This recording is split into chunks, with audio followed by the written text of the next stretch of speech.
রাজধানীতে জুলাই গণ অভ্যুত্থানের সম্মুখ যোদ্ধা শরীফ ওসমান হাদীকে হত্যার রেশ কাটতে না কাটতেই এবার খুলনায় একই কায়দায় হামলার শিকার হয়েছেন জাতীয় নাগরিক পার্টির খুলনা বিভাগীয় প্রধান মোতালেব শিকদার। আজ দুপুর 12:15টার দিকে নগরীর সোনাকান্দা এলাকায় প্রকাশ্যে তাকে গুলি করা হয়।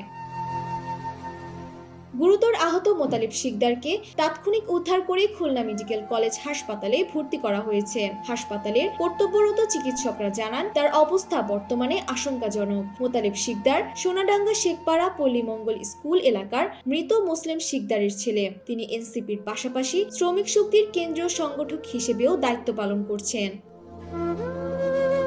স্থানীয়রা জানান দুপুরে সোনাডাঙ্গা এলাকায় সন্ত্রাসীরা তাকে লক্ষ্য করে গুলি চালিয়ে পালিয়ে যায়। এই ঘটনার পর এলাকায় চরম আতঙ্ক ছড়িয়ে পড়ে। এনসিপির যুগ্ম মুখ্য সংগঠক ডক্টর মাহমুদা মিতু সামাজিক যোগাযোগ মাধ্যমে হামলার বিষয়টি নিশ্চিত করেন। জীবন অবাক না করলে কে করবে? 28% মিল্ক ফ্যাটের অবাক করার সাথে ফ্রেশ মিল্ক পাউডার। জীবন অবাক করুক প্রতিদিন।